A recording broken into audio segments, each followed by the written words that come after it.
Bonjour, messieurs et mesdames les actionnaires. Les terrasses, nous sommes le 19 mai, les terrasses sont ouvertes. Malheureusement, notre Assemblée générale doit se tenir encore à huis clos en raison des contraintes sanitaires. Et je le regrette car c'est un rendez-vous important d'être avec nos actionnaires en présence. Et je nous propose que l'année prochaine, ça soit réellement une Assemblée générale interactive où nous pourrons être là. Dans la période actuelle, on va pouvoir converser tout à l'heure par Internet. Par chat, comme disent les jeunes, et donc on répondra bien entendu à toutes vos questions.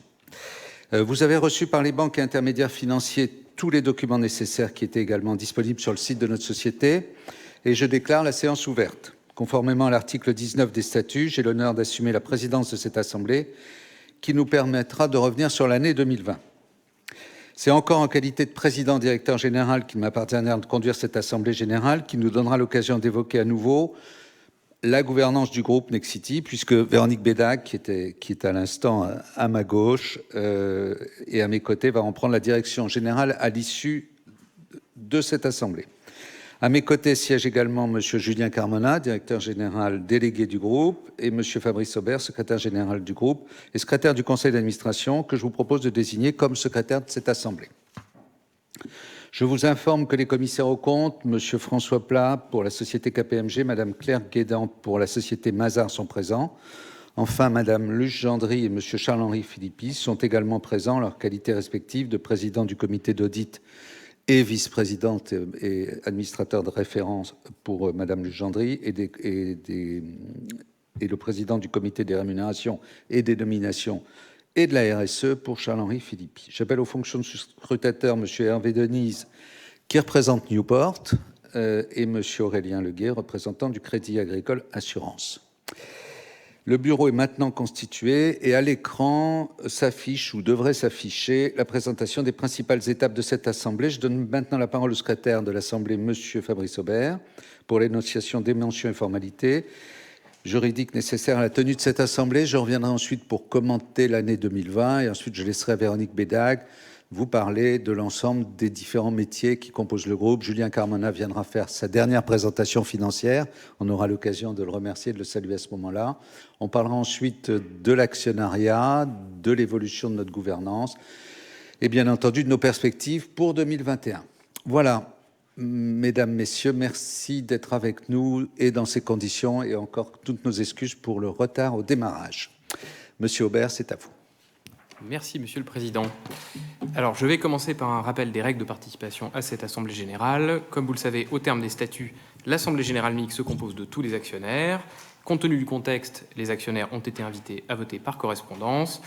La présente Assemblée a fait l'objet de plusieurs communications, notamment d'un avis de réunion valant avis de convocation au ballot le 12 avril et d'un communiqué de presse dans le journal Les Échos du même jour, d'un avis de convocation des actionnaires au porteur publié dans le journal d'annonce légale La Loi du 30 avril, d'une convocation adressée via Vote Access le 29 avril aux actionnaires titulaires d'actions nominatives, ainsi qu'une convocation adressée aux commissaires aux comptes et au comité d'entreprise.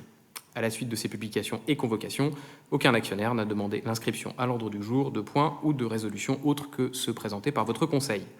Par ailleurs, les documents dont la communication aux actionnaires est prévue par la loi ont été tenus à votre disposition et vous ont été adressés dans les délais légaux.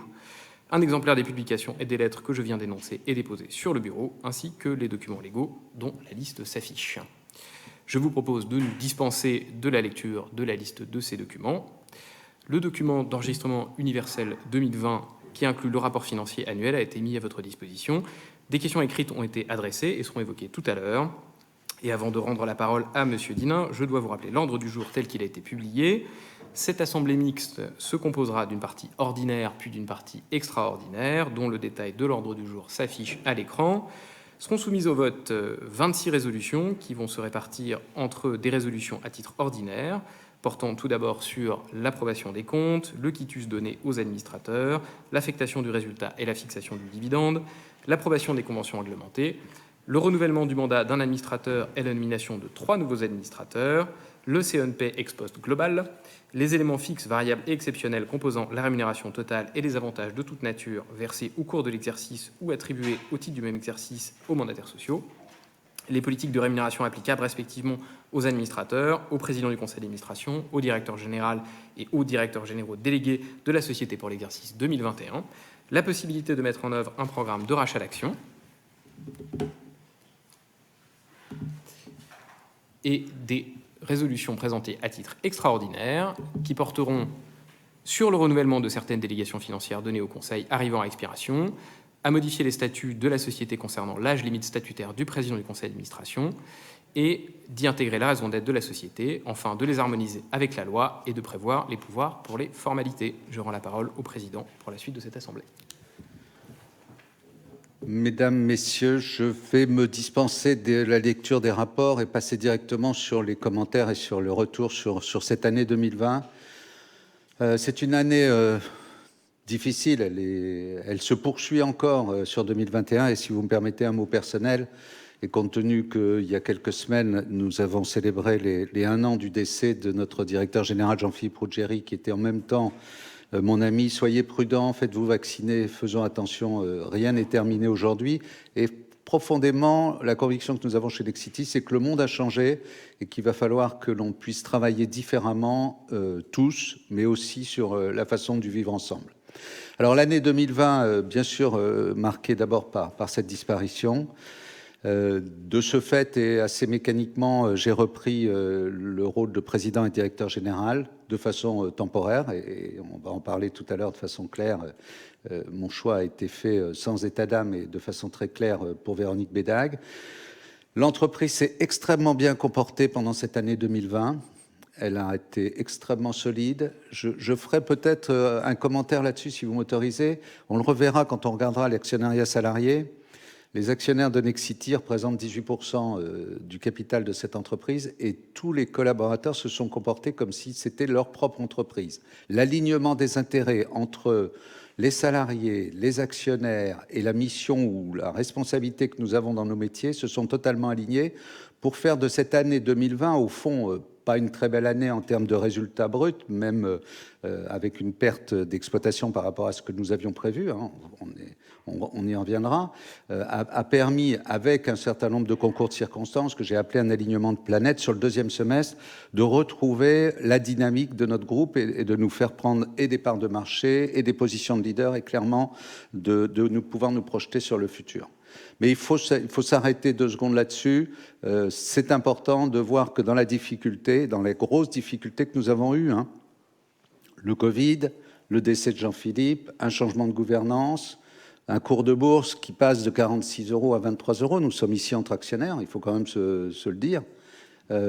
Des arrêts de chantier, tous ces éléments-là, la résistance de l'entreprise, sa capacité à revenir sur l'ensemble de ces secteurs et de garder, même d'amplifier ses positions de leader est remarquable et ne serait-ce que ça montre au fond la résilience et la force de notre modèle.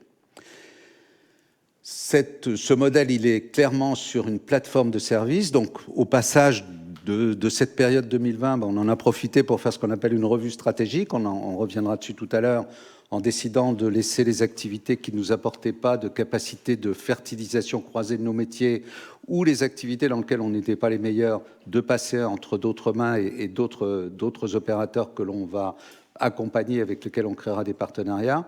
Mais surtout, on a pu démontrer que 400 implantations en France, une capacité d'avoir anticipé grâce à notre carnet de commandes, mais surtout à notre portefeuille foncier, le sujet du résidentiel, et on le voit encore actuellement, hein, Madame Vargon, ministre du Logement, disait ce matin que le problème n'est pas la demande, mais c'est l'offre. Eh bien, il se trouve que l'offre, on l'avait, et que donc ça nous a permis de gagner des parts de marché, et d'être aujourd'hui, et d'être en 2020, le premier promoteur français, en gagnant presque 3 points de part de marché. Je pense qu'on y reviendra tout à l'heure. On a pu fabriquer une offre tertiaire de complément entre nos métiers de service et nos métiers de promotion, et quelque part, ça se concrétise, et tout à l'honneur de Madame Bédague, qui en était la patronne directe opérationnelle, l'opération d'Engie, sur lequel on reviendra, qui a permis en fin d'année d'engranger le premier portefeuille tertiaire français en promotion immobilière et de prendre aussi une position de leader dans ce domaine. Et puis, comme je le disais, des équipes à management autonome et engagées qui se sont comportées, là, sur les 400 implantations que vous voyez, comme des patrons de leurs propres activités, s'intéressant à l'intérêt collectif de Nexity, et j'en suis très fier. Tout ça, ça se voit dans les résultats. Alors, ça se voit surtout, alors, dans les résultats de l'année, le résultat opérationnel courant a été amputé de 20%. Je vous rassure, et on le verra tout à l'heure sur 2021 et pour la suite, on revient au niveau de 2019 dès cette année.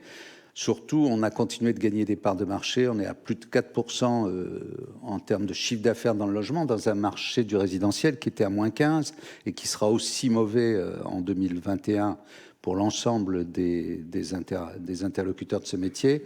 Et là aussi, Nexity démontrera qu'il est capable de tenir et même de continuer de prendre des parts de marché dans ce domaine. Surtout, et peut-être le chiffre que j'aimerais que vous reteniez, les 2 chiffres que j'aimerais que vous reteniez à ce stade, c'est un pipeline promotion. Alors, de quoi s'agit-il? C'est le carnet de commandes, plus tous les terrains que nous avons en portefeuille. C'est 21 milliards pour une entreprise qui en fait 4,8. C'est 21 milliards de chiffre d'affaires potentiel dans la promotion immobilière, avec des niveaux de marge qui sont dans les niveaux de marge moyens de ce que nous avons dans notre groupe, entre aux alentours de 8-9%. Donc ça, c'est le pipeline promotion. On y rajoute les activités de service qui ont leur propre récurrence, on en reviendra tout à l'heure. Et donc, on a une sérénité pour regarder le futur. Et en même temps, et parallèlement, grâce au plan stratégique que l'on a mené, eh bien, un endettement net à moins 30%. Et comme on n'était pas très élevé, bien, ça nous donne de vraies marges de manœuvre pour le futur. Voilà une année 2020 sur le plan des chiffres et de la résistance de l'entreprise qui prouve que notre modèle tient la route et que notre entreprise mérite sa position de leader. Et vraiment, vous pouvez en être fiers comme je le suis. Autour de tous ces sujets-là, il y a aussi des sujets majeurs qui sont nos métiers dans le contexte. Et donc, au premier d'entre eux, tout ce qui se tourne autour de la responsabilité sociétale de l'entreprise. Un de nos administrateurs me faisait remarquer que dans nos métiers, le sujet de la responsabilité sociétale et environnementale ne se posait pas parce que c'était consubstantiel à ce que nous faisons. Nous faisons la ville, donc quelque part nous faisons et nous avons nécessité de nous engager durablement.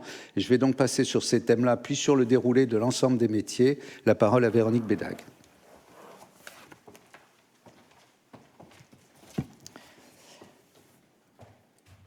Bonjour à tous. Donc, Alain l'a dit, au fond, ces performances financières et commerciales qui sont remarquables, au fond, dans la période, se sont accompagnées pour nous, dans les tréfonds de l'entreprise, d'un approfondissement de notre engagement RSE, parce qu'Alain l'a dit, la RSE, c'est cœur de métier pour nous, et puis aussi d'un déploiement digital accéléré, comme dans toute, au fond, la société. Alors, l'engagement RSE de Nexity en 2020, c'est très saillant. Donc, vous le savez, au fond, notre engagement RSE aujourd'hui, c'est 3 piliers extrêmement forts et enracinés dans l'entreprise. Le premier pilier, c'est l'engagement pour la ville inclusive. Je dis souvent que c'est au fond, c'est l'engagement d'Alain, c'est le combat historique d'Alain. Quand Nexity intervient pour que tout le monde ait une place dans la ville, pour que le logement ne soit pas un privilège, mais soit possible pour tout le monde.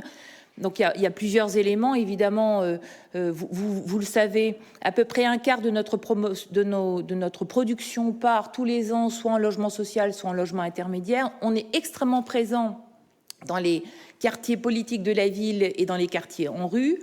Nous avons également une fondation qui fait un travail remarquable, et je salue le travail d'Hervé Denis, présent parmi nous ce matin, en particulier Hervé à côté des jeunes. Et au fond, pendant la crise du Covid, ça a été extrêmement important parce que la fondation a permis de remettre les jeunes et l'insertion par le travail, au fond, au cœur de Nexity. Ça, c'est une très belle réussite. Et puis au fond, moi, si je garde un point saillant de cet engagement pour la ville inclusive en 2020, on en était très fiers, l'ouverture de notre premier centre d'hébergement d'urgence à Périgueux. Pour ceux qui étaient avec nous en 2018, vous vous souvenez certainement qu'Alain, en 2018, s'est levé et a dit, voilà, moi, pour faire une ville inclusive, j'ai besoin que Nexity ait une activité non-profit, c'est-à-dire que nous ne faisons pas de marge sur ces pensions de famille, mais nous les mettons au cœur de nos grosses opérations pour que tout le monde ait une place dans la ville. On a aujourd'hui donc une que nous avons ouverte à Périgueux l'année dernière, 2 que nous allons ouvrir cette année et une dizaine sous permis. Et ça vraiment pour nous vis-à-vis du dialogue que nous devons avoir aujourd'hui avec les collectivités locales, c'est extrêmement fort parce que ça marque vraiment notre engagement sur une ville qui est vraiment ouverte à tout le monde. Donc premier pilier extrêmement fort. Second pilier, évidemment, la stratégie bas carbone, mais au fond, cette stratégie, elle est vraiment au cœur de métier parce que ce sont les bâtiments que nous livrons qui devront être principalement bas carbone.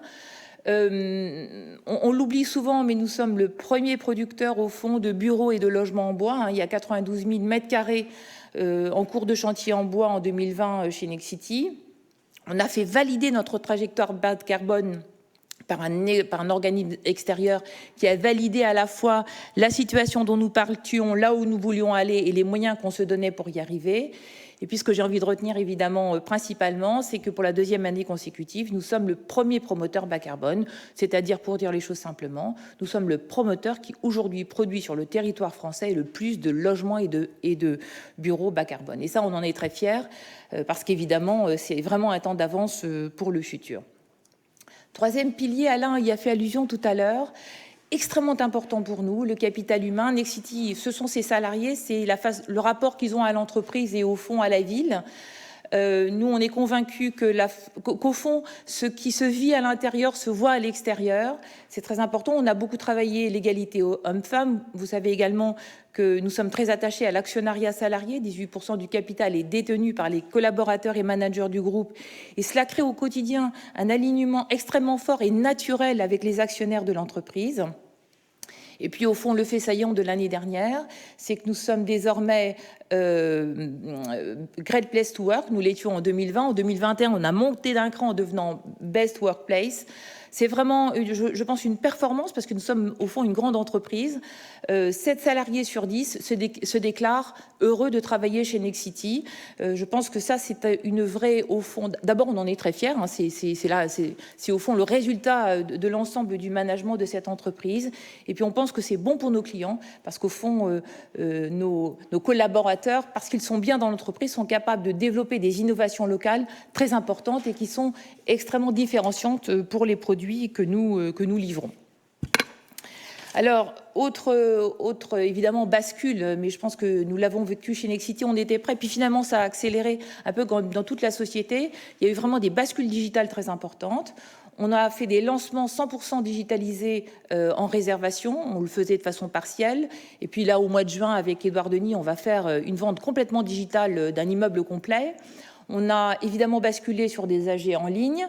Et puis on a réussi, mais ça je pense que c'est une victoire collective du pays, nous avons réussi à faire des signatures dématérialisées électroniques avec les notaires, ce qui n'était pas si simple, mais qui vraiment change complètement le parcours client d'une entreprise comme Nexity. Nous avons également une politique active de participation. Je ne vais pas vous décrire toute cette politique, je vais peut-être en retenir simplement 2 qui sont, je pense, très éclairantes des choix que nous faisons. On a mis un peu d'argent au capital d'une petite entreprise qui fait du conseil en transformation d'entreprise. Parce que notre conviction, et c'est comme ça au fond qu'on a vendu nos immeubles de bureaux l'année dernière, c'est que nous, ce que nous vendons à nos clients, c'est profondément un instrument de transformation de leur entreprise. C'est-à-dire que l'immobilier de bureau que nous leur vendons, c'est quelque chose qui va les aider à cristalliser leur transformation et au fond à dérouler la stratégie de l'entreprise. Donc cette prise de participation, une autre montée au capital dans Urban Campus, qui est une entreprise qui fait du co-living, qui est vraiment également une demande forte de nos clients. Donc nous avions besoin d'être vraiment au cœur de ces nouveaux produits. Donc voilà un petit peu ce qui s'est passé au fond profondément et dans les structures de Nexity. Si on en revient au marché, bon, vous connaissez l'histoire au fond. Hein, le marché du logement neuf en France, c'est vraiment et profondément un marché qui est en déficit d'offres. On a d'un côté beaucoup de facteurs, mais moi si je n'en retiens qu'un, c'est qu'au fond un facteur démographique. On a la chance d'être au fond un pays qui est toujours en croissance démographique. Une vraie appétence pour le logement neuf et donc une demande qui est toujours là et qui est extrêmement forte. De l'autre côté, bon, évidemment, l'année dernière, on a eu la crise du Covid, Alain l'a montré, qui a au fond tapé fort et puis les élections municipales, hein, qui ont évidemment ralenti, mais profondément et de façon plus structurelle, on a quand même une raréfication des fonciers. Sur les fonciers que nous trouvons, il y a une vraie réticence croissante des villes à faire de la densité. Et quand je parle de densité, je ne parle pas d'immeubles de 50 étages. Je parle d'immeubles de 5 étages dans un PLU qu'on nous autorise à 2 ou 3 étages. Et puis, au fond, un vrai ralentissement de la distribution des permis dans les collectivités territoriales. L'année dernière, il y a eu moins 15% de permis délivrés sur toute l'année. Donc vraiment, on est dans un moment de très grande tension. Vous le voyez, par rapport à 2019, on a eu au fond une offre qui était réduite d'à peu près 22% en 2020 et nous ne sommes pas tellement plus optimistes à ce stade de l'opération sur 2021.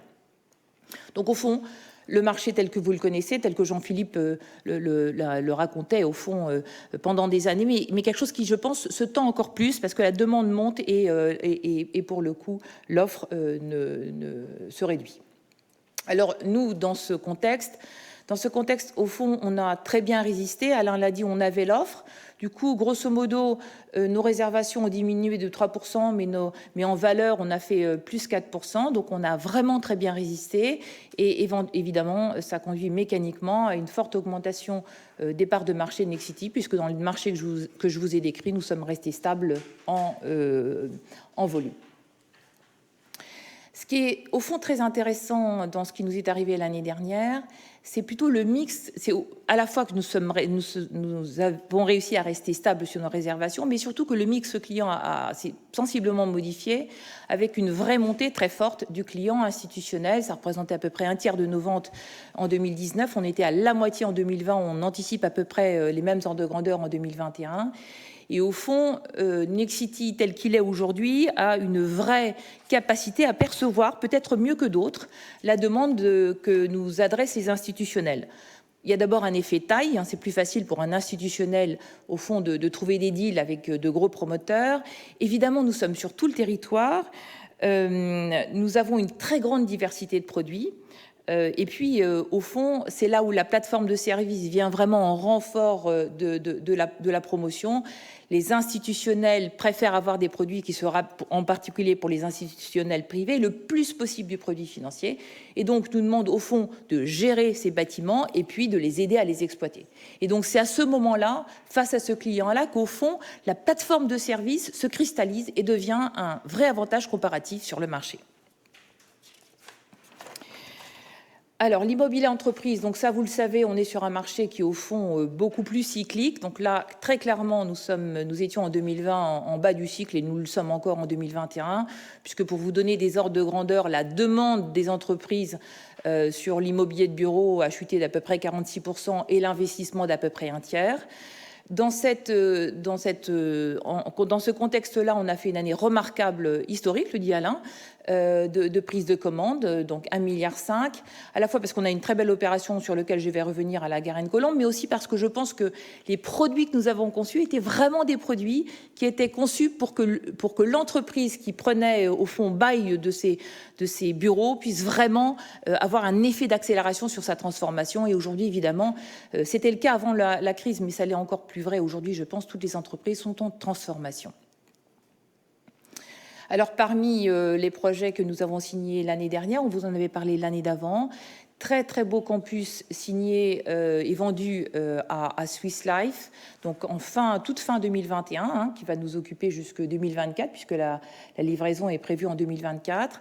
Je pense que c'est un exemple tout à fait frappant de ce qu'on a envie de produire. D'abord, on est très exigeant en matière environnementale, et ça c'était très important pour Engie, dont la stratégie elle-même est de vraiment accompagner et soutenir une énergie plus verte. Ce sont vraiment aussi des endroits qui sont conçus pour qu'il y ait beaucoup d'échanges, c'est-à-dire qu'il y a des passerelles, il y a des jardins. L'idée est que vraiment l'entreprise, c'est un collectif et que c'est ce collectif, lorsqu'ils travaillent ensemble et se rencontrent, qu'au fond, on crée de l'innovation et puis un meilleur service client, puisqu'au fond, on est plus à l'écoute de ce qui se passe sur le marché. Alors, le pipeline, j'y reviens rapidement, mais Alain l'a dit, on a 6 ans de chiffre d'affaires dans le pipeline, 2 en backlog, 4 en potentiel d'activité, ce qui nous donne malgré tout une relative sérénité dans le moment, même si le métier de la promotion, c'est un combat quand même de tous les jours. Sur les services, évidemment, donc ça, Alain vous l'a montré tout à l'heure, ils ont souffert de la crise du Covid, puisqu'évidemment, il y a eu des bureaux vides, il y a eu des centres de coworking vides. Quand on est administrateur, il y a eu des agences qui ont été fermées, donc pas de transactions. Il y a eu des travaux qui se sont arrêtés. Or, nous pilotons des travaux et sommes rémunérés pour ça. Donc, effectivement, les services ont souffert de cette crise, mais ils sont extrêmement solides. Et comme je vous l'ai dit tout à l'heure, pour moi, dans le jeu que nous menons aujourd'hui face à nos clients, très clairement, l'ensemble de ces services constitue une sorte de boîte à outils qui nous permet de construire très précisément et très finement une offre parfaitement adaptée aux gros institutionnels qui sont désormais en face de nous sur le marché. Et donc, Julien, je te laisse la parole sur les résultats financiers. Avant de donner la parole à Julien Carmona, je voudrais juste préciser que Julien Carmona, en tant que directeur général délégué du groupe, m'a accompagné. On a travaillé ensemble pendant 7 ans. Quand il est arrivé dans le groupe, il y a 7 ans, il m'a dit qu'il restait en moyenne que 2-3 ans dans une entreprise parce qu'il s'ennuyait beaucoup. En fait, non, il est resté 7 ans avec moi. Et c'est parce qu'il a eu l'opportunité de prendre un poste prestigieux et important dans un métier qu'il a d'une certaine façon déjà pratiqué du temps des caisses d'épargne, qui est la présidence du groupe Arkea, donc d'une banque, qu'il m'a proposé de passer la main chez Nexity, et ce que j'ai dû accepter contre mauvaise fortune bon cœur, mais avec beaucoup de plaisir de savoir qu'il va pouvoir apporter ses talents à ce beau groupe qui en même temps est un de nos actionnaires importants, peut-être même le premier actionnaire aujourd'hui. Julien Carmona ne peut pas être remplacé parce qu'il a trop de cordes à son arc, mais disons que la partie financière sera assurée par Madame Nadia Ben Salem Nicolas, qui nous rejoint la semaine prochaine et qui vient dans sa fonction précédente de chez Danone et qui a une connaissance indirecte des métiers d'immobilier pour avoir été pendant quelques années directrice de la stratégie du bureau Veritas. Voilà, je remercie Julien de tout ce qu'il a fait pour nous. Je sais qu'il va nous accompagner. Voilà, j'en profite parce que j'ai un petit clin d'œil à faire au moment où, en même temps, je vais passer la main de la direction générale, encore une fois, mais ce coup-ci de façon définitive, la direction générale de Nexity, de saluer aussi Hervé Denise, qui représente Newport ici, qu'on a cité tout à l'heure parce qu'il est le président de la fondation Nexity, mais qui préalablement à Julien a été avec moi pendant 17 ans le directeur général de Nexity et qui a contribué grandement à faire de ce groupe ce qu'il est aujourd'hui. Il se trouve qu'ils sont tous les deux dans cette salle et que c'est l'occasion pour moi de les remercier et individuellement et collectivement. Julien, tu restes dans tes fonctions jusque, je crois, milieu de la semaine prochaine ou dans 15 jours, quelque chose comme ça. Et donc tu as présenté les résultats financiers de Nexity et à nous les expliquer. Merci Alain pour ces mots aimables et je dirais en toute simplicité que ça a été un honneur de travailler à tes côtés pour Nexity pendant toutes ces années. Mesdames et messieurs les actionnaires, je vais donc vous présenter nos résultats financiers de l'année 2020. Je le ferai de manière brève et synthétique et naturellement, si vous avez des questions sur des points que j'aurai abordés ou insuffisamment abordés, n'hésitez pas dans le cadre du chat. Alors, le chiffre d'affaires de Nexity a progressé en 2020, malgré la crise sanitaire, passant de 4,5 milliards d'euros à 4,850 milliards, soit plus 8%, tiré par une contribution exceptionnellement forte de l'immobilier d'entreprise, dont le chiffre d'affaires a fait x2,4, alors que la promotion immobilier résidentiel et les services affichaient des chiffres d'affaires quasi stables par rapport à l'année 2019. Et s'agissant de l'immobilier résidentiel, il y a du chiffre d'affaires 2020 qui ne s'est pas réalisé en 2020 compte tenu du confinement, de l'arrêt puis du ralentissement des chantiers. Ça n'est pas du chiffre d'affaires perdu, c'est du chiffre d'affaires reporté et nous le retrouverons, je dirais mécaniquement, dès cette année 2021 et dans les années à venir. Descendant le compte de résultat, l'EBITDA a reculé de 4% seulement. Le résultat opérationnel courant, en revanche, qui est redevenu notre indicateur de performance financière clé pour Nexity, il s'est établi à 285 millions d'euros, en baisse de 19% par rapport à l'année précédente, et avec un taux de marge en recul de 2 points, passant de 7,9% à 5,9%.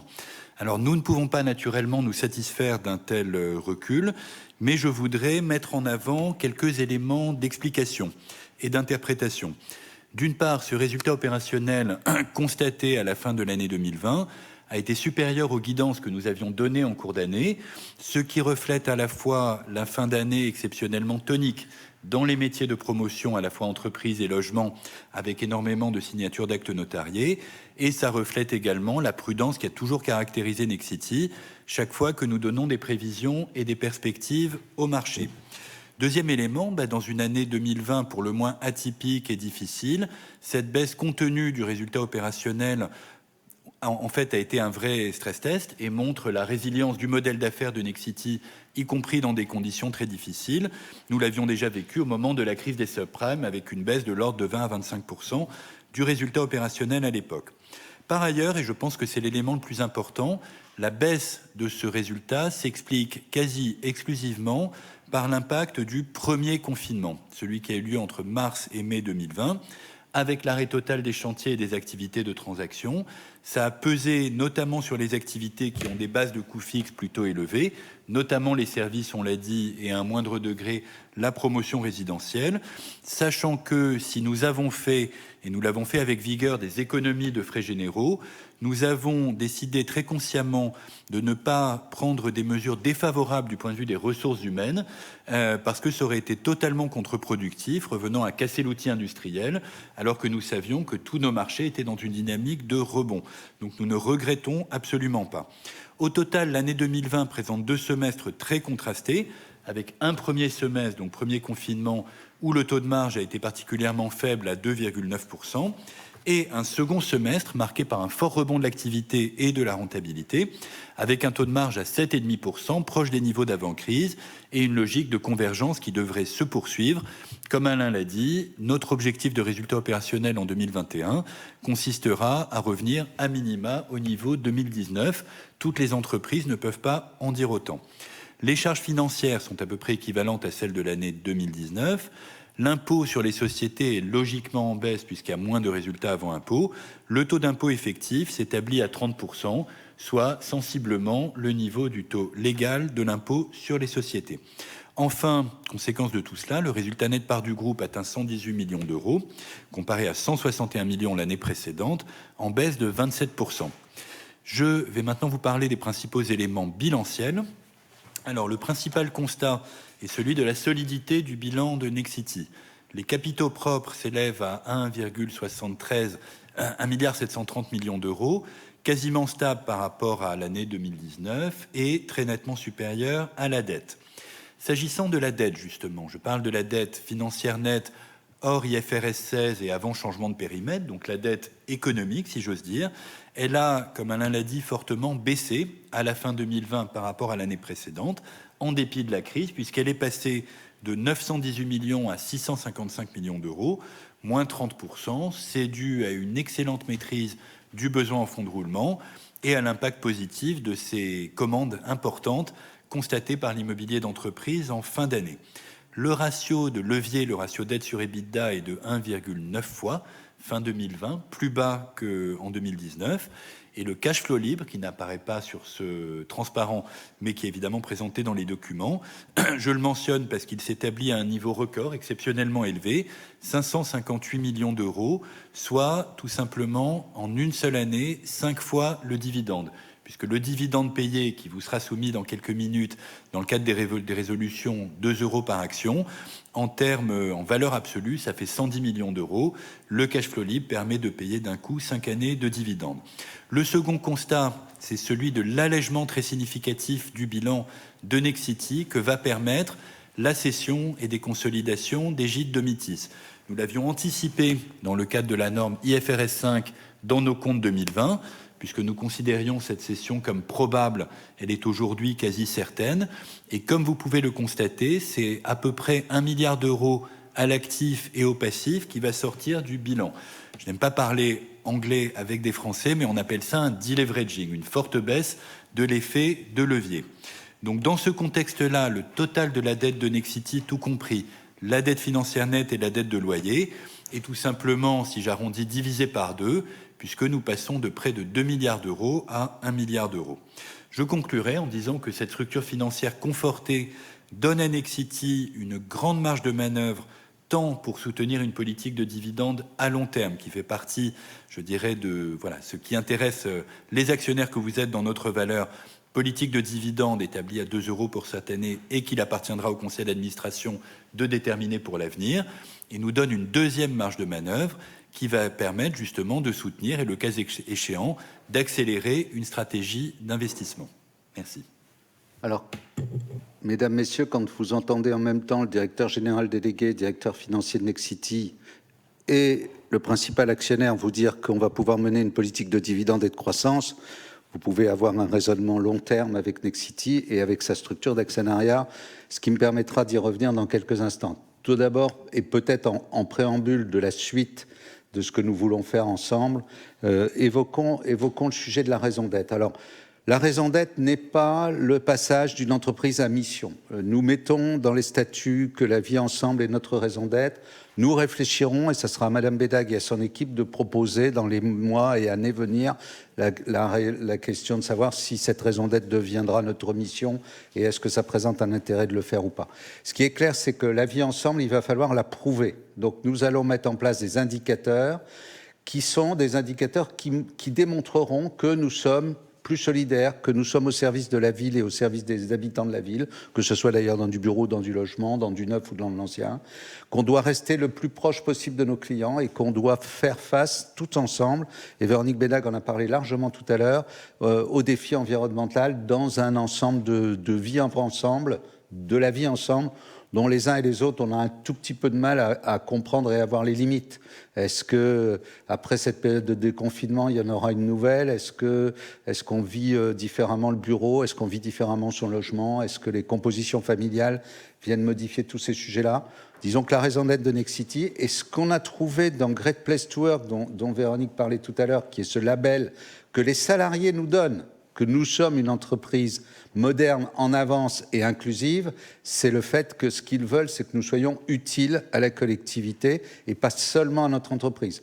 Mais dans un axe très clair, et ça c'est la mission des dirigeants, du président et du directeur général, ou quand c'est le même, c'est plus facile, mais ça sera encore plus simple entre Véronique et moi parce que nous nous entendons particulièrement bien sur ces thèmes-là. Notre sujet, c'est bien entendu de fabriquer une entreprise dont les principaux sujets qu'il convient de traiter, c'est sa croissance, ses résultats, sa capacité de satisfaire ses salariés et ses actionnaires, et puis au milieu de tout ça, dans une ville de plus en plus incluse dans nos raisonnements. Voilà, c'est ça la vie ensemble, c'est ce que nous allons mettre en avant fortement dans les mois et années qui viennent. Je le disais aussi d'une certaine façon en travaillant et en réfléchissant à tout ce qui est dans l'environnement de notre société. Et pour moi, il y a deux majeurs, et je les mettrai pas tout à fait au même plan. D'abord, les salariés, les collaborateurs. Il se trouve qu'ils sont aussi actionnaires. Avec moi, ils représentent 12% du capital. Et puis dans le fonds commun de placement, qui sont aussi salariés, 3,3%, donc 16% du capital, 17% du capital détenu par les salariés de l'entreprise. Et puis les actionnaires qui doivent être satisfaits de la façon dont ils sont compris, traités, et bien entendu avec une politique de dividende. Il se trouve que sur le dividende, donc nous allons voter dans quelques instants un dividende à 2 €. On peut déjà prendre l'engagement, compte tenu des éléments financiers que nous avons, qu'il sera au moins de 2 € en 2022. On ne parlera pas d'augmentation de dividendes ou de distribution exceptionnelle parce que d'abord, on veut se mettre en tête avec Véronique d'un plan de croissance et de savoir de quels besoins financiers nous aurons besoin pour développer et refaire une nouvelle histoire de Nexity dans une phase où, quand on se le rappellera, on a quand même doublé dans les 4 dernières années nos activités. Et donc, il faut écrire le futur, et ce futur nécessite probablement des investissements. Pour pouvoir faire ça, il faut avoir un actionnaire solide et un actionnariat solide. Il se trouve que nous avons la chance d'avoir autour de table des investisseurs institutionnels long terme. Le Crédit Agricole Assurance, qui détient 6,4%, et puis le Crédit Mutuel Arkea, les salariés, comme j'en ai parlé, et depuis peu, la Mondiale, le groupe AG2R La Mondiale, et La Mondiale qui a décidé qu'ils prendraient 5% du capital de Nexity. Ils en détiennent 2,1%. Et aujourd'hui, de façon assez atypique, mais durable, Crédit Mutuel Arkea, La Mondiale, les salariés et moi-même, nous sommes en action de concert. En action de concert, ça veut dire que quelque part, nous votons ensemble les grandes résolutions et les grands axes stratégiques de cette entreprise, bien entendu en échangeant et en parlant. Et ça nous permet de pouvoir projeter notre entreprise sur le long terme. D'ailleurs, les marchés financiers s'y sont pas trompés. On était à 46 €, on est repassé à 23. Le résultat de 2020, il est quand même à moins 20 par rapport à l'année précédente. Malgré tout, aujourd'hui, on est revenu à 46 €. Et les investisseurs ou les analystes ou les gens qui regardent les marchés disent qu'on vaut au minimum 50. Et en ce qui me concerne, je pense qu'on vaut beaucoup plus. Alors j'avais fait la démarche il y a quelques temps, il y a 3 ans maintenant, de me dire qu'il était temps que d'autres que moi, une entreprise, ça n'est pas un individu, c'est une équipe, que d'autres que moi, en équipe, se mettent à développer cette nouvelle vie ensemble, ce nouveau Nexity. Et j'avais nommé Jean-Philippe Ruggieri, on en a parlé tout à l'heure, et encore une fois, une pensée très émue pour lui. Ce chemin-là a été tracé. Le conseil d'administration et moi avons décidé de le poursuivre. J'ai donc décidé de proposer la candidature de Véronique Bédague au poste de directeur général. Elle sera aussi, si l'Assemblée le vote comme ça, elle sera aussi administratrice du groupe. Le conseil m'a suivi sur ces éléments-là, mais m'a demandé 2 choses. M'a demandé, 1, de rester très impliqué. Donc, je vous rassure, je serai très impliqué. M'a donné quelques pouvoirs élargis pour le faire, et donc en particulier l'allocation de ressources sur les capitaux et sur les hommes, de façon à pouvoir poursuivre cette action chez Nexity. Je suis le représentant de cette action de concert, et que ce soit à titre individuel ou pour le collectif que je représente, j'ai l'intention de m'impliquer clairement sur la croissance de cette entreprise et de sa capacité de faire évoluer son cours de bourse, et d'avoir toujours cette politique de dividendes qui a fait notre fil conducteur, quelles que soient les années, et y compris en 2008, on a distribué du dividende. C'est important que les actionnaires soient récompensés de l'investissement qu'ils mettent dans cette entreprise et qui nous font confiance dans ce sens-là. Et on verra à l'issue de l'Assemblée générale si vous nous votez cette confiance à nouveau, mais je crois que oui. Dans cette disposition-là, Véronique Bédague m'est apparue lumineusement comme étant la directrice générale. Pourquoi ? D'abord parce que nous partageons en commun des valeurs communes sur la ville. Elle ne va pas vous raconter son histoire. D'abord, elle est publique, vous pouvez aller la chercher, mais elle a travaillé pendant de très nombreuses années dans la ville. Elle sait ce que c'est que la ville et elle comprend la problématique de la collectivité. Elle est chez Nexity depuis 4 ans. Elle a rapidement fait le secrétariat général qui lui permet de savoir que ça fonctionne. Et puis, depuis 4 ans, elle dirige des activités de promotion, principalement l'immobilier entreprise, avec les succès qu'on connaît. Et puis, depuis 1 an, un peu plus d'1 an, les activités du résidentiel. Et je suis tout à fait confiant dans ce domaine. On va faire une superbe équipe et elle est en train de mettre autour d'elle un certain nombre de collaborateurs et de collaboratrices pour fabriquer son futur. Et je pense que l'année prochaine, et pas avant, parce qu'on a un peu de temps devant nous, on viendra vous parler de cette stratégie future. Compte tenu du fait de ce qui nous est arrivé l'année dernière, je ne souhaite pas qu'il n'y ait qu'un seul mandataire social chez Nexity. La personne la plus habilitée, je dirais dans le grade le plus élevé actuellement est Jean-Claude Bastien qui dirige les activités de service du groupe. J'ai demandé au conseil d'administration de lui donner un mandat social de façon à ce que, si pour une raison ou pour une autre, Véronique Bédague était empêchée, il y ait quelqu'un qui puisse prendre signature, bien entendu sous ses instructions. Une fois qu'on a dit tout ça, qu'est-ce qu'on fait en 2021 ? Alors, en 2021, on termine la revue stratégique. Alors, quand on parle de revue stratégique, on est entre nous, ça veut dire qu'on va vendre des trucs. Donc, on les a vendus, c'est fait. Century 21, ça s'est fait la semaine dernière. Pourquoi avons-nous cédé Century 21 ? Au fond, c'est une très belle boîte qui marche très bien, dont les résultats d'exploitation étaient satisfaisants, les capitaux engagés et le TRI aussi, mais c'est une entreprise qui est composée de franchisés. Je ne me permettrai jamais de dire que les salariés de Century 21 ou que les gens qui travaillent chez Century 21 sont des salariés de Nexity. Ce sont des indépendants. Ces indépendants ne nous apportent pas leurs fichiers, et c'est normal. Or, nous, ce qui nous intéresse dans la plateforme de services qu'on veut développer, c'est de pouvoir travailler sur les fichiers de façon à apporter de plus en plus de services à nos clients. Eh bien, dans cette disposition-là, Century 21 ne pouvait pas s'intégrer dans ce dispositif et le groupe Arche, que je respecte beaucoup, qui avait déjà acheté Guy Hockey chez nous, a pris la main sur Century 21 la semaine dernière. Et puis, Égide Domitis, c'est un débat totalement inverse, totalement différent. Sur Égide Domitis, ce que nous avons constaté, c'est que sur le service à la personne, nous n'étions pas les meilleurs. Pourquoi nous n'étions pas les meilleurs ? Parce que nous n'avons pas la taille suffisante pour le faire et que peut-être dans l'ADN de Nexity, il y a plus du service au client que du service à la personne. Donc on a décidé de céder la majorité du capital d'Égide Domitis, mais comme vous le savez, c'est aussi une société dont nous faisons beaucoup de promotion immobilière. Donc on garde 18% du capital. On va faire majoritairement les opérations des Gîtes Domitis et c'est AG2R La Mondiale qui en prend le contrôle avec les fondateurs et nous-mêmes, donc une composition qui, en fond, avec AG2R La Mondiale, va permettre à Gîtes Domitis d'accélérer et à Nexity de tirer profit de cette accélération, un, en restant au capital, et deux, ou plutôt un, en étant promoteur, et deux, en restant au capital. Donc, au fond, tous ces éléments-là viennent simplifier la vision de notre organisation. Nexity, donc je passe là-dessus parce que vous les avez. Nexity est sur ces éléments-là. Nexity, aujourd'hui, c'est une société de promotion d'un côté et de service de l'autre. Ce sont des métiers identifiés avec des spécialistes par métier, des équipes qui sont en place, qui se recomposent aussi au temps de l'évolution des uns et des autres dans la pensée que nous pouvons avoir sur nos clients. Mais c'est d'abord et avant tout une plateforme de service au service de ces clients.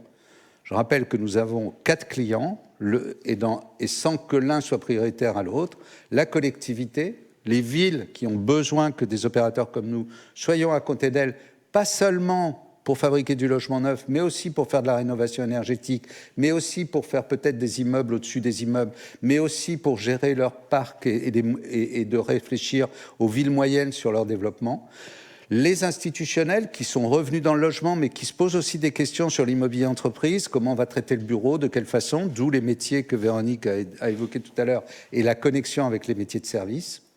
Le client particulier qui ne demande plus seulement à être propriétaire d'un logement neuf ou ancien, mais qui a aussi d'autres besoins, et ne serait-ce que les compositions familiales. Savez-vous que dans quelques années, dans 5 ans à peu près, 45% de la population française sera personne seule ou personne unifamiliale, c'est-à-dire divorcée pour parler simple, et que donc forcément l'habitat, la façon de vivre, la façon de bouger, la dynamique, etc., peut être apportée par une complémentarité entre les métiers de promotion et de service. Et j'ai une vraie conviction là-dessus, c'est que c'est ça qui fera la différence et qui nous permettra de gagner encore des parts de marché. Et aussi bien sur nos métiers de base que sur les métiers aujourd'hui périphériques des services qui vont prendre de plus en plus de poids dans notre dispositif. Alors sur 2021, les choses sont assez simples. On va faire les 20 000 réservations comme l'année précédente, mais encore une fois avec un marché en baisse, parce que l'offre est en baisse. Et donc quelque part, ça va nous refaire gagner des parts de marché. On va revenir à un étiage, dirons-nous, moyen à 400 millions d'euros de prise de commande dans le tertiaire. On en a déjà aujourd'hui, sur le premier trimestre, réalisé 75%. Donc voilà, on est confiant sur ces sujets-là. Notre chiffre d'affaires reconsolidé des départs de Century 21 des Gîtes Domitis sera à 4,6 milliards à peu près égal, mais notre résultat au moins de 23% supérieur à celui de l'année précédente, à 350 millions d'euros. Et ce n'est pas un EBITDA, c'est bien un résultat opérationnel, c'est celui qui permet après de dégager du cash et de regarder de l'investissement. Dans une société désendettée qui distribuera un dividende au moins de 2 euros en 2022 comme celui de 2021, et dans une configuration où Véronique Bédac sera, après le Conseil, nommée directrice générale, et où moi je prendrai les fonctions de président, et le Conseil a aussi trouvé peut-être bon, mais je laisserai le président du comité des rémunérations et nominations en parler, d'élargir un peu la limite d'âge des statuts qui me permettrait de rester un petit peu plus longtemps à aider cette entreprise et son équipe à pousser sa croissance dans le futur. Voilà pour les éléments que je voulais évoquer avec vous, et je vais donc passer la parole légitimement au président du comité des rémunérations et nominations, donc monsieur Charles-Henri Philippi.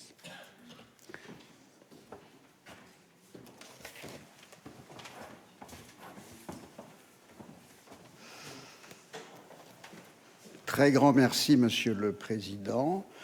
Bonjour, Mesdames, Messieurs. J'aimerais souligner d'abord combien les évolutions dans votre gouvernance, dans la gouvernance de votre société, témoignent de la qualité et de la extraordinaire résilience de cette société. Nous avons fait face, avec une très grande tristesse, au décès de Jean-Philippe Ruggieri, à un moment où nous avions entamé une transition de direction générale, rendue nécessaire par des limites formelles qui n'enlèvent rien au caractère de jeune homme exceptionnel qu'est toujours Alain Dina, plus que jamais, je trouve. au moment d'une crise sanitaire et donc économique que nous avons dû traverser, vous avez vu qu'on la traverse avec un très grand succès. Tout cela n'est pas venu par hasard, c'est une culture d'entreprise, c'est un dirigeant historique de tout premier plan et c'est une équipe de management tout à fait exceptionnelle. Et je voudrais remercier quand même, au nom du Conseil, Julien Carmona qui a fait un travail exceptionnel dans cette entreprise et qui part pour des horizons puissants, un peu à l'ouest peut-être, mais c'est tout à fait remarquable. Et Véronique qui est là depuis plusieurs années avec nous et qui a démontré son extraordinaire capacité avec Alain à diriger cette entreprise. Donc je crois qu'il faut quand même dire ça, parce que plus encore que nos succès commerciaux et économiques, ce succès-là, on voit ce qui peut se passer ailleurs, dans d'autres sociétés de temps en temps, on a fait face aux pires difficultés et on les a surmontées et au contraire, on les a dépassées avec une très grande force. Alors maintenant, venons-en à notre activité, premièrement en matière de gouvernance. Vous savez qu'en 2020, nous avons accueilli une nouvelle administratrice représentant les salariés, un nouvel administrateur représentant les salariés actionnaires. 4 administrateurs avaient vu leur mandat renouvelé pour une durée de 4 ans. Cette année, nous avons 2 mandats qui arrivent à expiration. Celui de Soumya Malinbaum, que nous avons le plaisir de vous proposer au renouvellement, et celui de Jacques Véra, qui a été un administrateur exceptionnel, mais qui s'impose des règles que tous les codes, qui excèdent celles de tous les codes, puisqu'il considère qu'après 2 mandats, il convient de tirer sa révérence et d'aller vers des activités nouvelles. Nous le regrettons, mais bien entendu, nous le respectons. Votre comité des nominations a fait un travail de recherche pour le remplacement et vous propose la candidature de Myriam El Khomri, qui est une femme tout à fait remarquable, qui va permettre de diversifier les compétences du conseil d'administration. Elle a une connaissance de la politique de la ville et des collectivités territoriales qui est exceptionnelle et très nécessaire à notre entreprise. Et sa présence en tant que femme et indépendante ne peut qu'améliorer significativement nos ratios à la fois d'indépendance et de féminité. Jean-Pierre Denis, qui a été un soutien historique de cette maison en tant qu'actionnaire et en tant qu'administrateur, a fait part de son intention de démissionner de son mandat d'administrateur et il est proposé que le Crédit Mutuel Arkea, en tant que tel, en tant que personne morale, lui succède et soit représenté par la personne de Bertrand Blancpain, qui est directeur général d'Arkea Banque et Entreprises et Institutionnelles. Donc il sera le représentant permanent sur notre conseil d'administration. Et bien entendu, last but not least, comme on dit, Véronique Bédag, notre directeur général, sera bien sûr une directeur générale administratrice, et nous serons très heureuses de l'accueillir à notre board, où de toute façon, nous la connaissons déjà extrêmement bien. Monsieur le Président, juste un mot d'abord pour accueillir nos nouveaux administrateurs, féliciter Soumya Malinbaum d'être encore avec nous et de la remercier d'être encore avec nous pour quelques années. Je voudrais juste faire un petit mot de remerciement à Jacques Véra qui a vraiment contribué de façon très intelligente à nos différents choix stratégiques, mais surtout et avant tout à Jean-Pierre Denis qui a été un élément absolument fondateur de la recomposition de l'actionnariat de Nexity, qui nous a fait une confiance totale et dont je souhaite que le Conseil lui vote des remerciements touchés et émus. Et je lui souhaite de très bons vents et j'espère que nous aurons le plaisir de nous recroiser dans ces nouvelles aventures. Alors maintenant, nous allons passer à la phase un peu plus technique et, dirais-je, ancillaire du propos du comité sur la question des rémunérations. Vous avez le détail des rémunérations des mandataires sociaux dans le chapitre 4 du document d'enregistrement universel et ceci correspond aux résolutions 11 à 18 qui vous sont présentées. Nous parlerons aussi de l'attribution d'actions gratuites, comme nous le faisons régulièrement, qui font l'objet d'une autorisation en résolution numéro 21. Alors, comme nous en avons pris l'habitude maintenant, il faut que nous parlions des rémunérations ex post, que vous puissiez les valider, si vous le voulez bien, puis des rémunérations ex ante pour 1921. Alors, 2021, pardon. C'est mon grand âge qui me permet de voir un peu en arrière. S'agissant de notre président,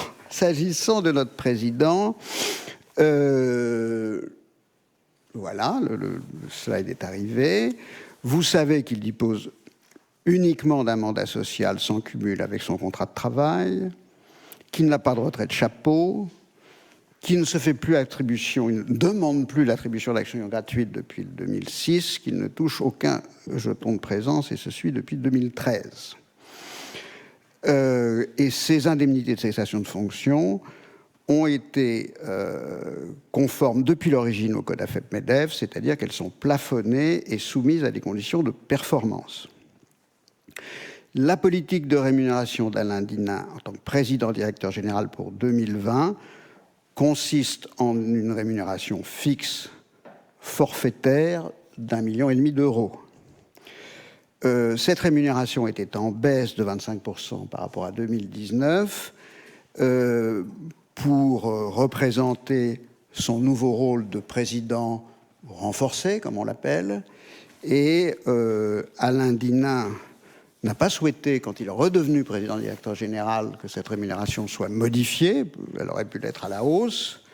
Et nous avons respecté cette volonté d'Alain Dinin. Bien qu'il n'ait pas, évidemment, toutes ces actions gratuites, tous ces éléments de rémunération que peuvent avoir d'autres gens, comme il l'a dit tout à l'heure, Alain Dinin, en dehors de l'attachement immense qu'il porte à cette société en général, est un actionnaire important de la société. Il est complètement et directement intéressé à sa réussite. Je reviens avec tristesse sur la rémunération de Jean-Philippe Ruggieri.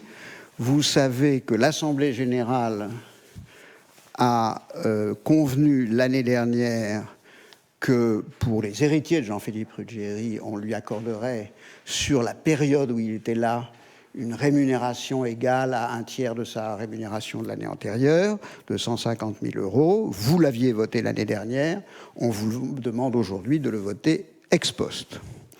S'agissant de Julien Carmona, sa part fixe de rémunération est de 500 000 euros bruts. Sa part variable de 250 000 euros maximum repose sur des critères de performance qui figurent dans le document. Les seuils de performance associés à ces critères ont été fixés par le conseil d'administration à partir des budgets réactualisés du début 2020 pour tenir compte du Covid. Ces critères étaient très exigeants. Nous avions prévu une flexibilité de 25% si jamais Julien, faisant des efforts exceptionnels, était confronté à une grande difficulté qu'on pouvait anticiper à l'époque, mais nous n'avons pas utilisé cette flexibilité, et in fine, Julien Carmona a un variable de 222 917 euros. Vous trouverez ça dans la résolution numéro 13. Parlons maintenant... Évidemment, Véronique n'avait pas de ex-post puisqu'elle n'était pas mandataire sociale à l'époque, donc nous allons la retrouver dans le ex-ante, si je peux me permettre de m'exprimer ainsi. Alors, pour la rémunération ex-ante, s'agissant d'Alain Dinin, nous vous proposons de reconduire la rémunération avec son accord de 1 500 000 euros, ce qui nous paraît dans la continuité de ce qui a été fait récemment. S'agissant de Mme Véronique Médague, donc elle devient mandataire sociale, elle est soumise au vote ex-ante.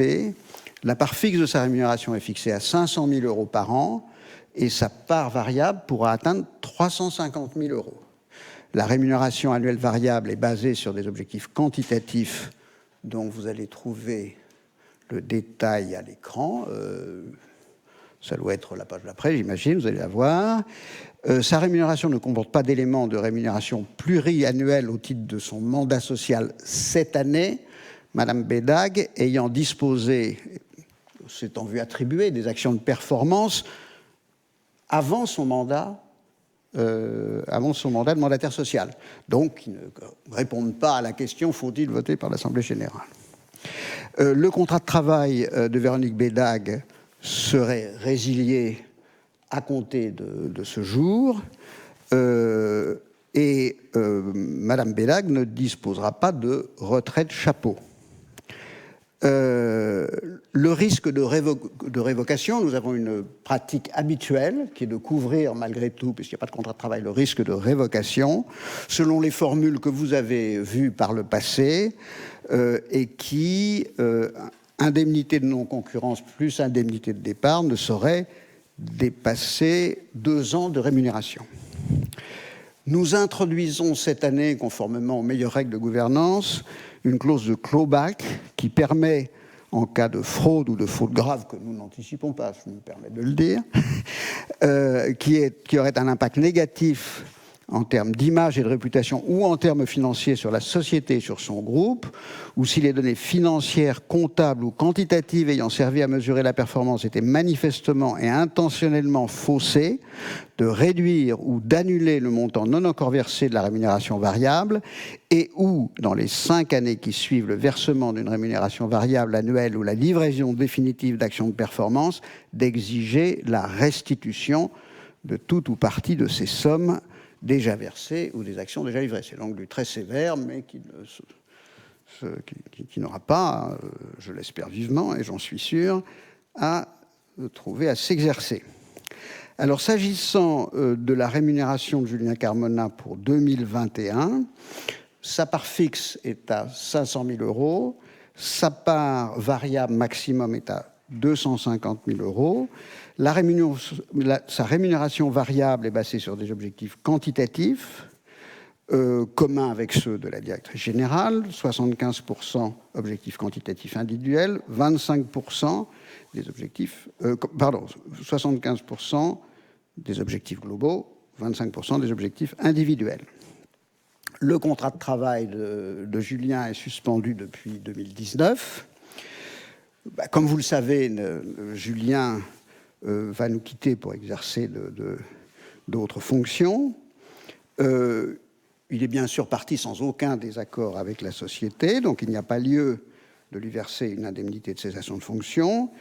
Donc, Julien aura sa rémunération variable au prorata de sa présence dans l'entreprise jusqu'à ce jour et une indemnité de non-concurrence, obligation de non-concurrence, que nous avons souhaité porter de 12 à 24 mois avec une rémunération qui représente la moitié de ces 24 mois, c'est-à-dire 12 mois. La clause de clawback, mon cher Julien, s'applique, je crois, à Julien Carmona, comme elle s'applique à tous les dirigeants de l'entreprise. Maintenant, Jean-Claude Bassien, que nous accueillons comme mandataire social, des GD, la part fixe de sa rémunération est de 340 000 €, sa part variable pouvant atteindre 160 000 €. Objectif commun pour 75%, objectif personnel pour 25%, lié à, bien entendu, l'exercice de son métier dans son secteur. Le contrat de travail de Jean-Claude Bassien serait résilié à compter de l'Assemblée générale. Pas de retraite chapeau. Risque de révocation couvert de la même manière que l'autre mandataire social. Indemnité de non-concurrence et de départ plafonnée à 2 ans en cas de départ obligé. Je voudrais enfin vous dire un mot sur les attributions gratuites d'actions.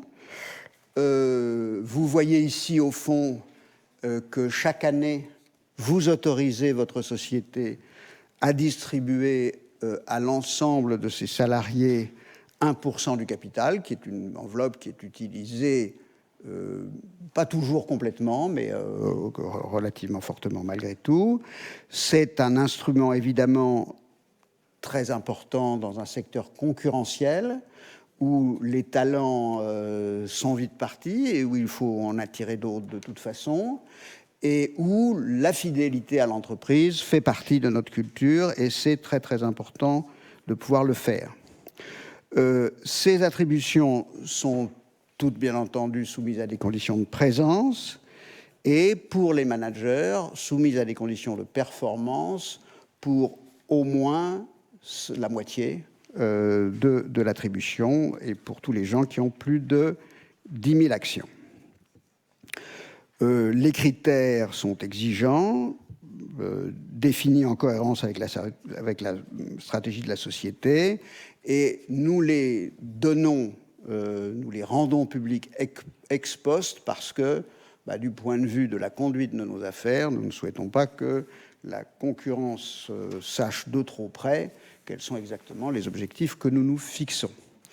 Ces actions gratuites ont une période d'attribution de 3 ans, et je signale que la délivrance de ces actions ne donne pas lieu à votre dilution en tant qu'actionnaire, puisque ce sont des actions rachetées sur le marché qui font l'objet de ces distributions. Mesdames, Messieurs, j'ai été un peu long par nécessité et partiellement par plaisir, et je rends la parole à notre président.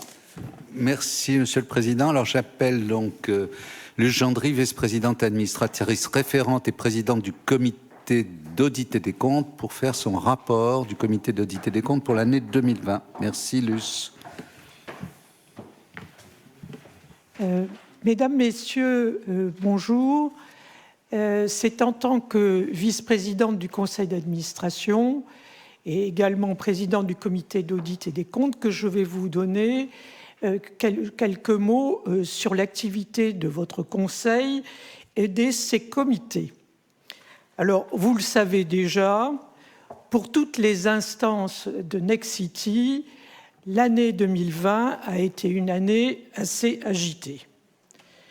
Nous nous sommes réunis en tant que conseil 12 fois, contre 7 fois l'année précédente, dont plusieurs fois au printemps 2020, en mode de cellule de crise, pour tirer les premiers enseignements de la situation sanitaire et assurer la continuité de la direction générale du groupe à la suite du décès brutal de son directeur général. Nous avons ensuite rapidement engagé une réflexion sur un nouveau plan de succession qui nous conduit aujourd'hui à vous proposer une nouvelle dissociation des pouvoirs de président et de directeur général et la nomination de Véronique Bédague en tant que directeur général.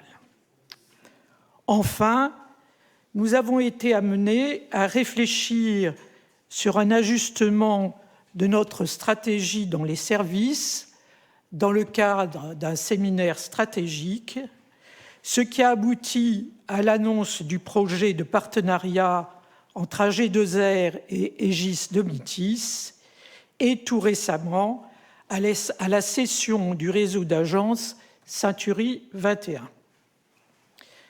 Notre comité d'audit, dont les fonctions se sont élargies au suivi et contrôle des risques, s'est réuni 5 fois.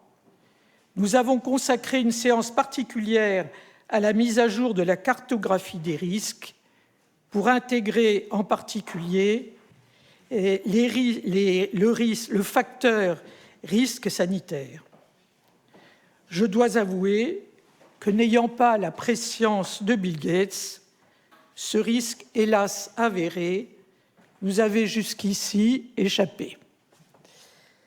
Je voudrais terminer ces mots en remerciant tout d'abord Julien Carbonat, qui a été un élément essentiel du comité d'audit et des comptes pendant 7 ans et un partenaire talentueux et sympathique. Je voudrais aussi rendre hommage aux qualités de barreur exceptionnelles dans la tempête d'Alain Dinin. Alain, merci et bravo.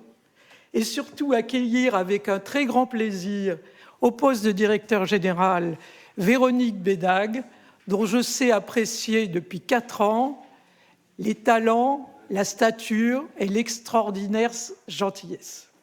Merci. Merci de Gendry pour ces mots et merci de ton action auprès de ce Conseil qui va se poursuivre encore quelque temps, si tu le veux bien.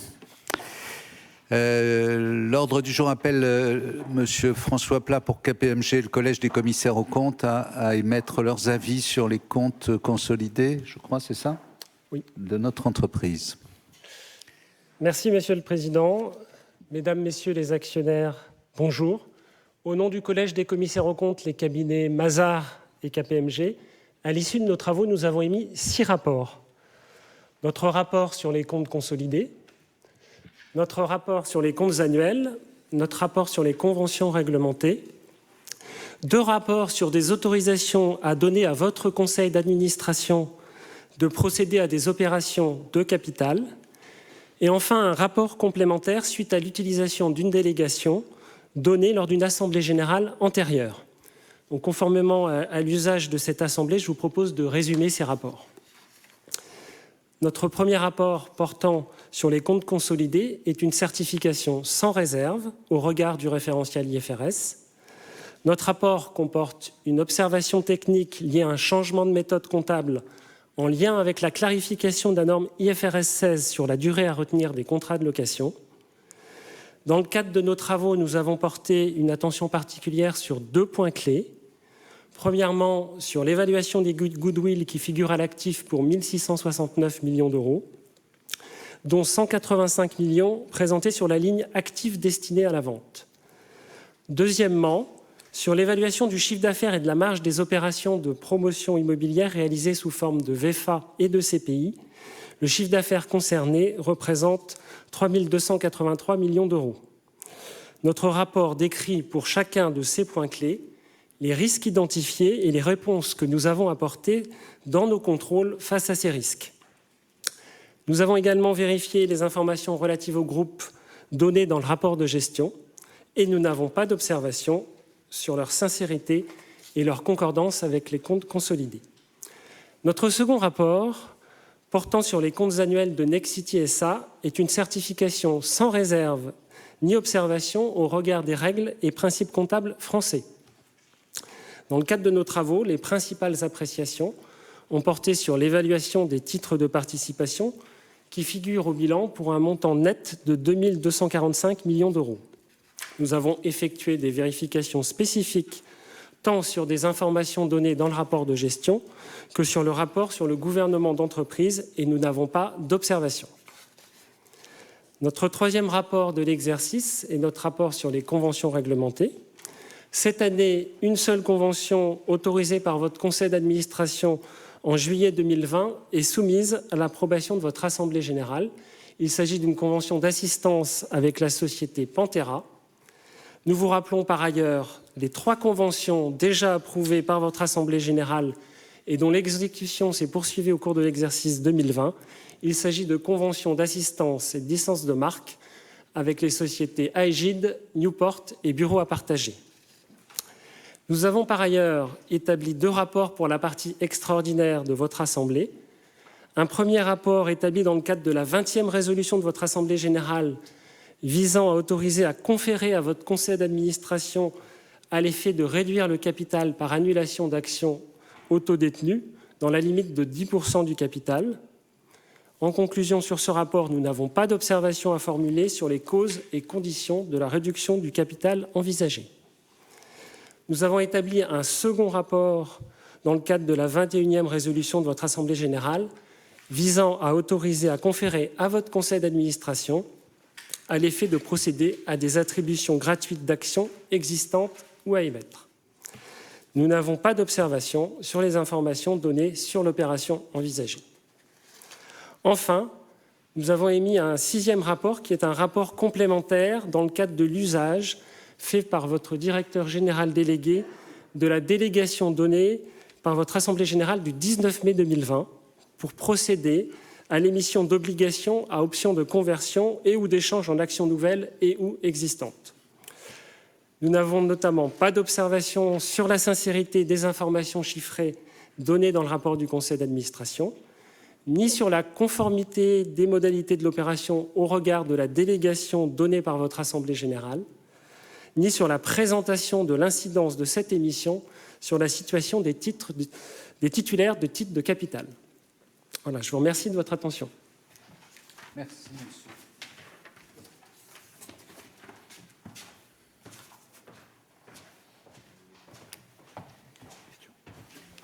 Avant de passer au vote et aux questions aux actionnaires, les questions des actionnaires, je vais laisser la parole à Véronique Bédac qui voulait s'adresser à vous. Alors Alain m'a dit, dites quelques mots, et au fond, des mots, j'en ai choisi 6. Le premier mot qui me vient naturellement à l'esprit, c'est une très grande fierté. Nexity, c'est une magnifique entreprise. C'est une entreprise, Alain, qui a du tempérament.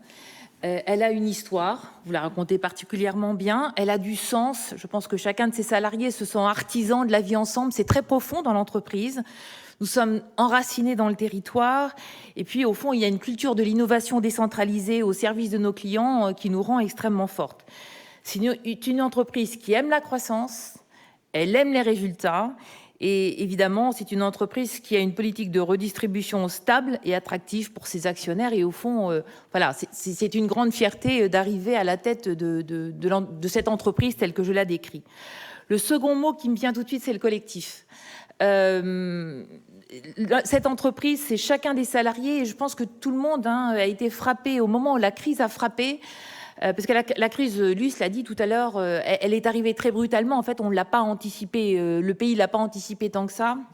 Et au fond, tous les salariés de Nexity, dans le calme et de façon très ordonnée et très décentralisée, se sont mis exactement là où ils devaient se mettre pour sortir, au fond, l'entreprise de la crise. Et ça, c'est extrêmement remarquable. Et ma force ne sera jamais que la force de l'ensemble des salariés de Nexity. De l'engagement, le mien, ceux des salariés de Nexity, pour continuer à courir la course à la première place. On adore le maillot jaune chez Nexity, on ne comprend que ça au fond, pour déployer toute la plateforme de services et surtout pour garder toujours un temps d'avance, et c'est ça qui fait qu'on est au fond les premiers de façon durable. Le quatrième mot, Alain, c'est la complicité. On a appris à travailler ensemble tout au long de ces 4 années. On a une envie partagée de porter l'entreprise encore plus loin et je me suis demandé au fond pourquoi c'était si facile. Parce que vous avez du tempérament, Alain, ils l'ont dit tout à l'heure, j'en ai aussi. Et au fond, c'est quand même très simple. Et je pense que ce qui explique cette simplicité du quotidien, c'est qu'en fait, on a tous les deux dans la main, quand on ouvre la main, une boussole. Cette boussole, c'est l'intérêt de Nexity, c'est exactement la même. Et ça, au fond, ça facilite au quotidien terriblement nos discussions parce qu'on peut, de temps en temps, ne pas être complètement d'accord sur le chemin, mais on sait pertinemment où on va aller. Il n'y a jamais aucune discussion, d'ailleurs, là-dessus, parce qu'elle est intuitive. On a envie que Nexity aille plus loin et au fond, ça rend nos échanges extrêmement simples. De la continuité. Notre objectif du moment, soyons clairs, c'est de faire les résultats de 2021 dans une crise sanitaire qui quand même n'est pas complètement terminée. Vous l'avez dit tout à l'heure, les terrasses des cafés sont ouvertes, mais on n'est quand même pas complètement sorti de l'auberge. Et puis, évidemment, dans le contexte des permis de construire que je vous ai décrit tout à l'heure. Notre énergie collective, l'énergie collective de chacun des salariés et des collaborateurs de l'entreprise est tournée vers cela. On ajustera le moment venu notre trajectoire si c'est nécessaire, comme Nexity l'a toujours fait, pour atteindre nos objectifs. Et puis mon dernier mot, ce sera merci. Merci d'abord à Alain. Nous savons tous à quel point cette entreprise est importante pour lui. Elle l'est sur le plan professionnel, elle est aussi sur le plan personnel. Il y a beaucoup d'Alain Dinin dans Nexity. Et donc moi, je mesure la confiance qu'il me fait.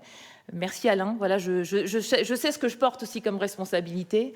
Et puis merci à vous, aux actionnaires de cette entreprise, de me faire cette confiance-là. Et je pense que moi-même, et surtout, au fond, je vous l'ai dit, tous les collaborateurs de Nexity, nous serons à la hauteur de vos attentes. Merci à tous. Merci Véronique. C'est vous qui avez le volant. Donc, je vous accompagne, je suis là.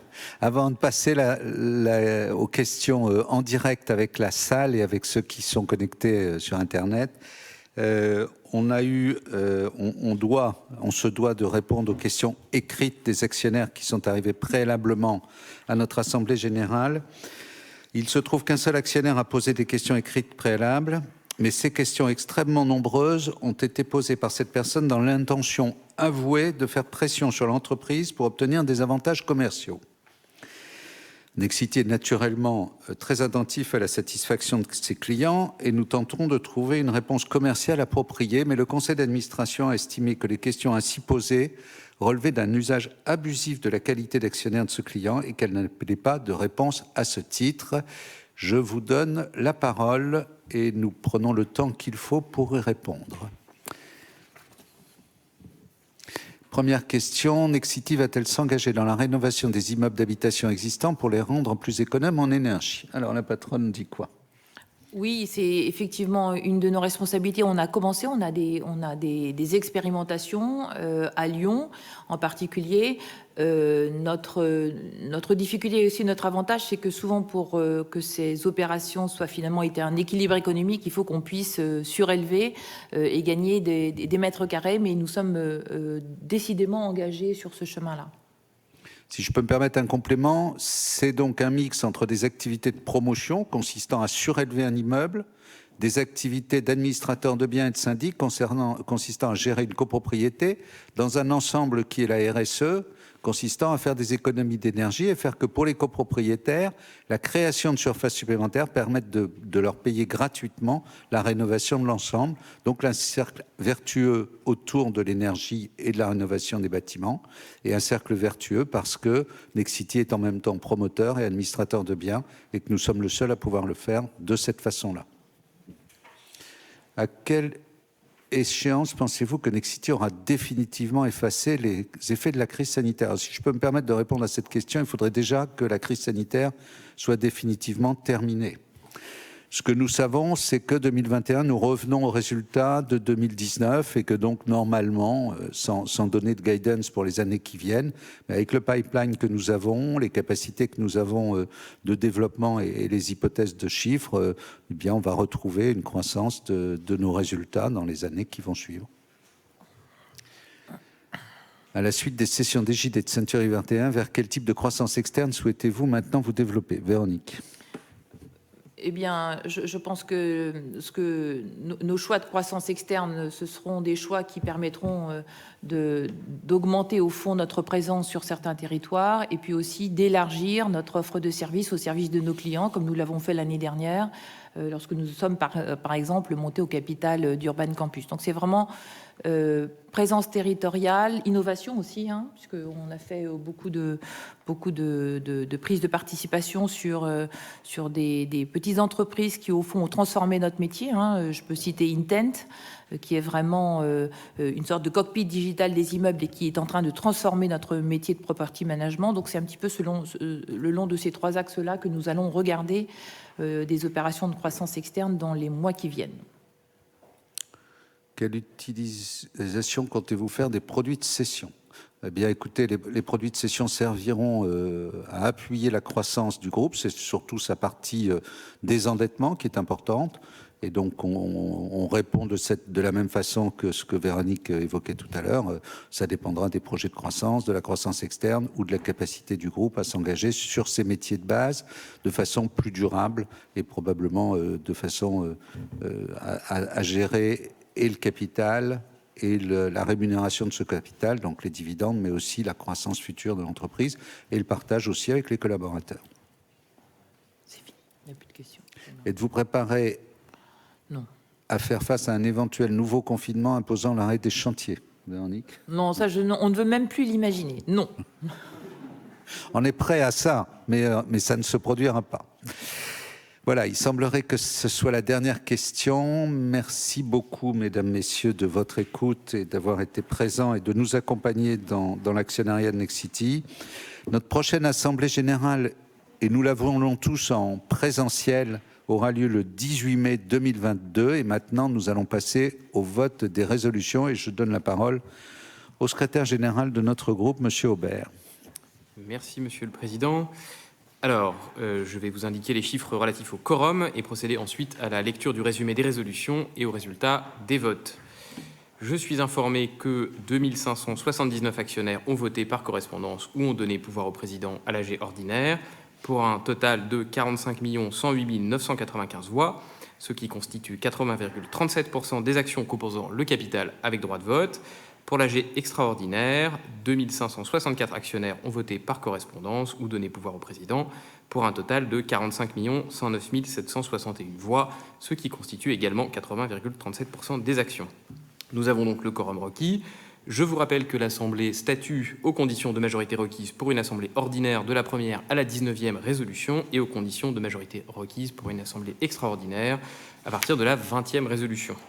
Je vais maintenant vous lire le titre des résolutions et annoncer les votes correspondants. Première résolution. Cette résolution a pour objet l'approbation des comptes de l'exercice clos le 31 décembre 2020, se soldant par un bénéfice de 181 960 732,55 euros. Cette résolution est adoptée à 99,83%. Deuxième résolution, qui a pour objet de donner le quitus aux administrateurs et qui est adoptée à 98,46%. Troisième résolution, qui a pour objet l'affectation du résultat et la fixation du dividende, à savoir notamment de verser aux actionnaires la somme de 2 euros par action, soit un montant global de 112 259 448 euros, qui sera prélevé en totalité sur le bénéfice distribuable. D'autre part, d'affecter le solde du bénéfice distribuable de l'exercice, soit 69 701 284,55 euros en totalité au report à nouveau, qui sera porté à 398 658 028,41 euros. Cette résolution est adoptée à 99,97%. Le dividende sera versé le jeudi 27, c'est-à-dire la semaine prochaine.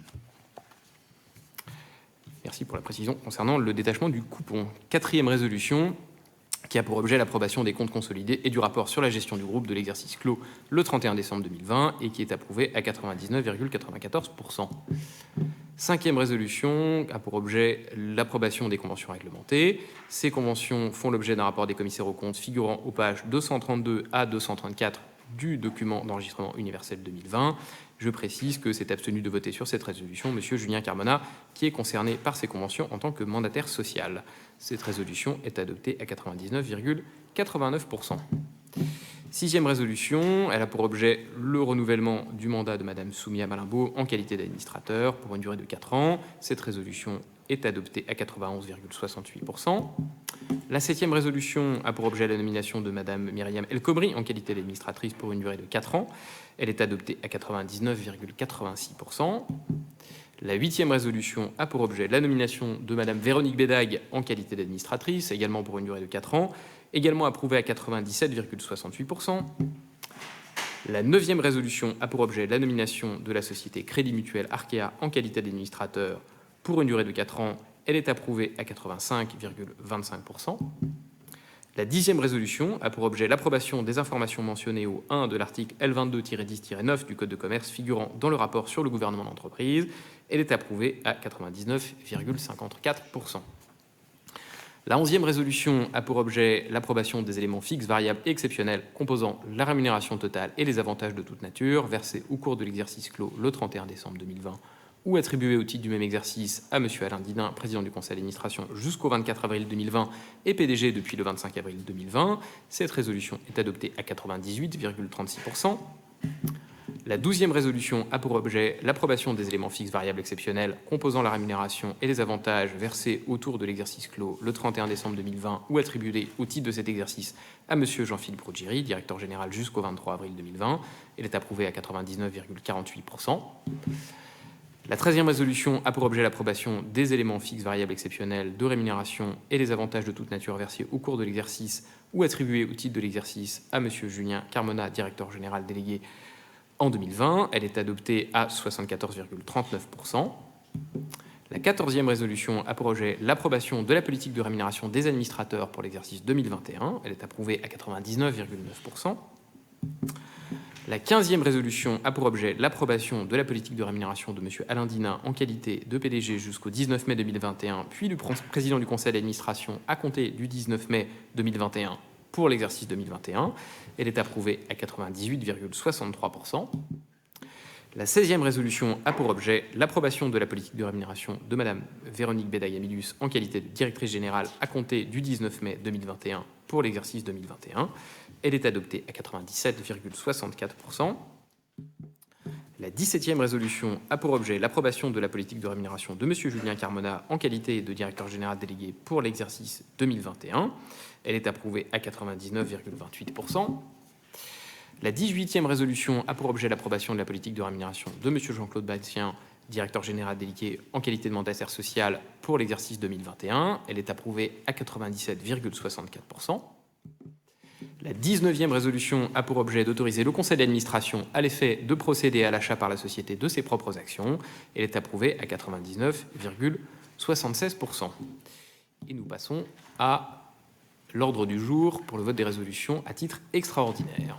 J'en viens à la 20e résolution qui a pour objet d'autoriser le conseil d'administration à l'effet de réduire le capital social par annulation d'actions autodétenues, qui est approuvée à 99,96%. La 21e résolution a pour objet d'autoriser le conseil d'administration à l'effet de procéder à des attributions d'actions gratuites existantes ou à émettre. Elle est approuvée à 98,89%.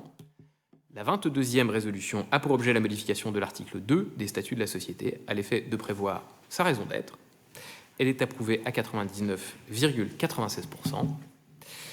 La 23e résolution a pour objet la modification de l'article 12 des statuts de la société concernant l'âge limite statutaire du président du conseil d'administration. Elle est approuvée à 98,65%. La 24e résolution a pour objet la modification de l'article 16 des statuts de la société concernant la durée du mandat du directeur général de la société. Elle est approuvée à 99,95%. La 25e résolution a pour objet la mise à jour et l'adaptation des statuts de la société suite à la recodification du Code de commerce. Elle est approuvée à 99,76%. Et enfin, la 26e résolution qui a pour objet de conférer les pouvoirs pour les formalités et qui est adoptée à 99,97%. J'en ai terminé, Monsieur le Président. Bravo Fabrice, c'était rondement mené, c'est toujours un exercice compliqué, mais voilà, très bien, bravo.